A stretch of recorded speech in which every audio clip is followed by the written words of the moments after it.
Investigación cualitativa, curso 2020. El tema de nuestra investigación es el efecto del caso de George Floyd en la percepción del racismo en los jóvenes universitarios mexicanos. El problema principal de nuestra investigación reside en que tras el asesinato de George Floyd se desencadenaron una serie de hechos que conmovieron al mundo entero. Nació el movimiento de Black Lives Matter y All Lives Matter. Este movimiento, que cruzó fronteras internacionales, en especial la frontera mexicana, conmovió, inspiró y empatizó a miles de jóvenes y adolescentes. Tal fue el impacto que tuvo en la sociedad juvenil mexicana, que decidimos investigar cómo es que los jóvenes perciben el racismo y los movimientos que lo acompañan, sobre el caso de George Floyd en Estados Unidos, comparándolo con el caso de Giovanni López aquí en México. Guiamos nuestra investigación a partir de 3 preguntas esenciales, las cuales fueron: ¿cuál es la percepción de los jóvenes universitarios con respecto al caso de George Floyd y el movimiento de Black Lives Matter? ¿Qué efecto tiene el consumo de información a través de redes sociales en la postura de los jóvenes hacia el movimiento de Black Lives Matter? Y por último, ¿qué efecto ha tenido el conocimiento del caso de George Floyd en las actitudes y conductas de discriminación de los jóvenes mexicanos? Los descubrimientos de nuestra investigación fueron principalmente 3.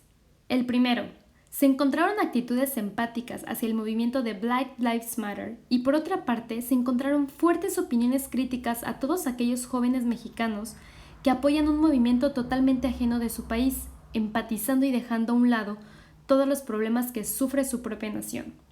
El segundo, los jóvenes tuvieron conocimiento de este movimiento gracias a la información masiva que se les presentaba en las redes sociales. Si no hubiera sido por estas, la relevancia hubiera sido nula.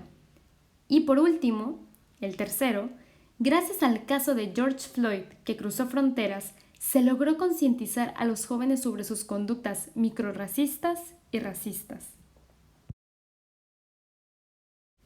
Nuestra investigación descansa en 2 teorías, una cualitativa y otra de la comunicación. La teoría que se utilizó en la investigación cualitativa fue la teoría crítica. Esta consiste en ayudar a personas a comprender, criticar, transformar y analizar las relaciones de poder en el proceso del estudio. No solo busca comprender lo que está sucediendo, sino que a través de su juicio piensa en soluciones para lograr una sociedad más justa. Se eligió esta teoría debido a que nos ayudó a entender a mayor profundidad el problema de la discriminación y el racismo que impera en nuestra sociedad, enfocándonos principalmente en Estados Unidos de América y México. Explicará cómo las relaciones de poder que existen en ambas culturas ocasionan que haya grupos minoritarios oprimidos, como sería el caso de los afroamericanos en Estados Unidos o de los indígenas aquí en México. La teoría de la comunicación que se utilizó fue la teoría de cultivo, la cual consiste en indagar las atribuciones independientes que hace el visionado televisivo a las concepciones de la realidad social del espectador. Se eligió esta teoría ya que partimos del supuesto que el racismo es un fenómeno muy influenciado y originado por los contenidos televisivos que las audiencias consumen. Somos aculturados por lo que vemos en televisión, y cuando estos contenidos tienen un mismo mensaje y son constantemente repetitivos, llegamos a formar lo que se llaman estereotipos. De esta manera consideramos que la representación de las personas de color en los contenidos televisivos es fundamental para entender la percepción, actitud y comportamiento de las personas hacia los grupos minoritarios que son discriminados. Nuestra investigación se fundamenta principalmente en 3 documentos. El primero es Understanding the Role of Racism in Contemporary U.S. Public Opinion. Se afirma que el racismo puede ser considerado como una actitud de percepción. No muchas personas son conscientes de sus acciones o sentimientos racistas. El segundo, When Blackness Stings, African and Afro-Caribbean Immigrants, Race and Racism in Late 20th Century America, reconoce y analiza el racismo y los crímenes hacia inmigrantes negros del Caribe y afroamericanos en los Estados Unidos. Y por último, Changing Perspective, How Learning About Racism Influences Student Awareness and Emotion, demuestra cómo un curso de diversidad aumenta la conciencia sobre el racismo, el privilegio de los blancos, los sentimientos de culpa y la responsabilidad racial que impacta a las personas.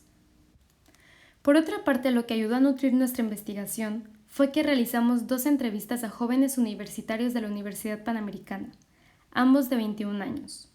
Una se le realizó a un hombre y otra a una mujer. Se utilizó el muestreo típico y teórico. El típico porque refleja a una persona promedio en la situación en la que estamos utilizando, jóvenes universitarios que hacen uso de sus redes sociales. Y teórico porque se tiene la hipótesis de que hay un efecto en la actitud de los jóvenes que consumen más redes sociales con respecto al racismo. Hemos llegado al último apartado de nuestra presentación, el análisis de la investigación. En este responderemos a nuestras 3 preguntas que guiaron todo el estudio. La primera es, ¿cuál es la percepción de los jóvenes mexicanos universitarios con respecto al caso de George Floyd y el movimiento de Black Lives Matter? Pues gracias a las entrevistas y a la información recabada, se pudo ver que las percepciones de los jóvenes son como 2 polos opuestos. Mientras algunos fueron empáticos con la causa, otros fueron hipócritas. México, con el caso de Giovanni, solo trató de imitar lo que estaba pasando en Estados Unidos. Nuestros entrevistados concuerdan que lo que pasó aquí en México solo fue un movimiento de moda. Y por último, se observa que el racismo es una conducta inconsciente. Muchas de las microagresiones que realizan son verbales y por lo tanto no se les da tanto peso como las conductuales. La segunda pregunta. ¿Qué efecto tiene el consumo de información a través de las redes sociales en la postura de los jóvenes hacia el movimiento de Black Lives Matter? Se observó que gracias a las redes sociales es que se saben todo este tipo de problemas sociales. Las redes, al ser un mundo masivo, se pueden encontrar diversidad de opiniones, ya sean conjuntas o contrarias. Y por último, las redes sociales crean fuertes puntos de confrontación entre personas, ocasionando así un choque ideológico. La última, pero no menos importante.